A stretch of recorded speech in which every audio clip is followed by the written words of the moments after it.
Well, good afternoon. Welcome to Wednesday night recap. We're not going to sing it for you now. Although, just because I'm here. Oh, we want to in our hearts. But anyways, good to have you guys here with us. Thanks for joining us. And last night was night 2 of our 5-week series, Thriving in Babylon.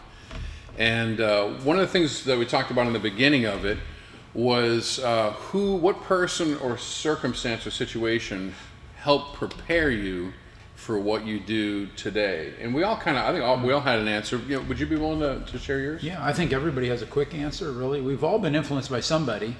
And working with my dad on a rubbish truck prepared me for the ministry. And I would never be able to say that from the beginning. And I said that last night. I shared that last night. And I thought certainly someone would say, you want to explain that? Yeah. But one real way, if you think about it, I went to every funeral in the city that my dad worked in. And that prepped me for what can be a really hard part of the ministry. It's no fun burying someone, let alone one of your own church people.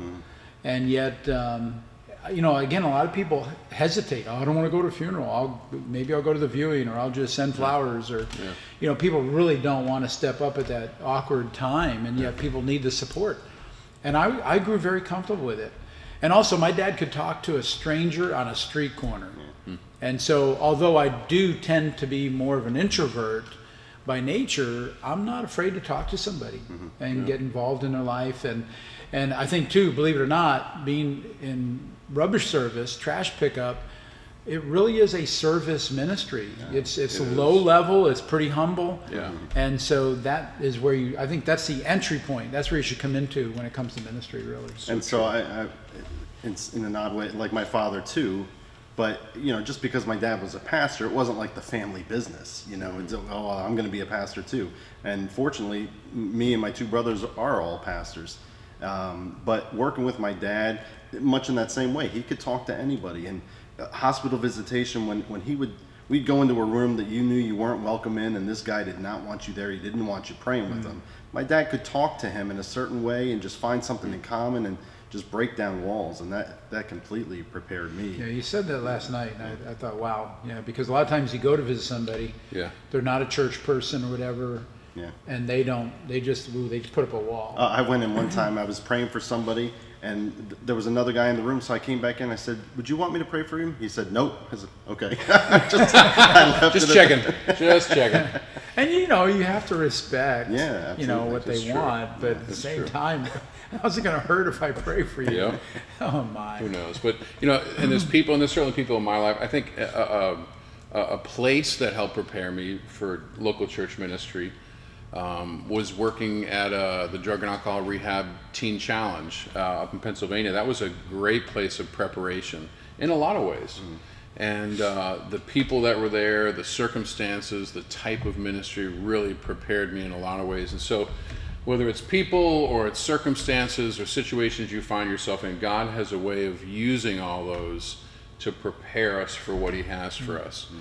And, going like a step beyond that, one of the things that Larry Osborne, the pastor in the video, talks about is how suffering and hardship and difficulty and pain prepares us for life in this fallen world. We're going to call it Babylon. Thriving in Babylon is the title of the series.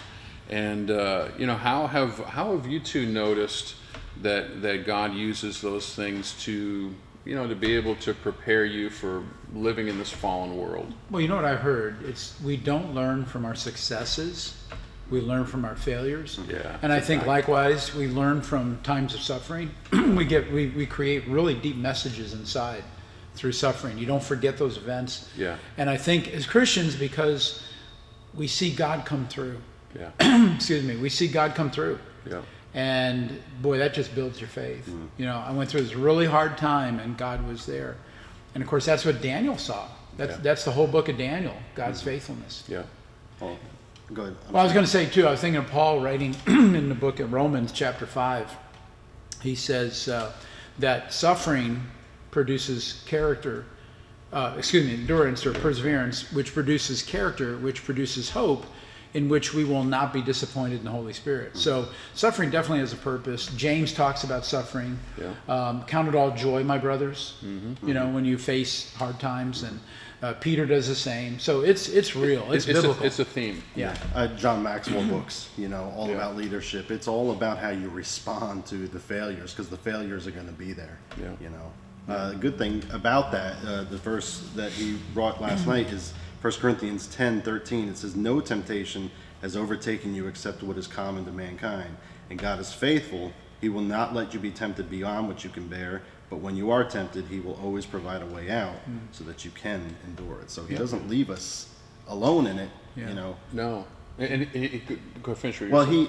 I'm going to ask you, if you remember, he made a comment about faith. You know, many times we want to blame God when really it was our faith that was too weak. You know, we weren't able to see what God was doing. Yeah, and he doesn't just, he actually leads the way.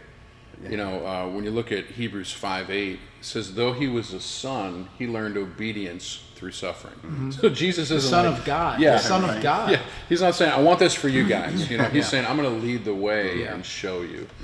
And you know, that's a powerful truth. We don't like suffering. We even want to reject it and say, well, you know, it doesn't need to be a part of my life. I'm a son of God. I don't need suffering. And the reality is even the Son of God learned obedience through suffering. So in our lives, and one of the themes, I want to wrap up with this, one of the phrases that Larry Osborne used is, remember that God is in control of those who are in control. And that's the theme that Daniel remembered and helped him thrive in Babylon. And if you haven't come out, we really encourage you to come out. We had a really great crowd last night of people. We had a good time together. And we're really challenged in our faith. And so we encourage you to come on out Wednesday night, 7 p.m. There's something for you and the whole family. And we look forward to seeing you not only Wednesday, but this Sunday. It's going to be a great day. God bless you guys, and we'll see you soon.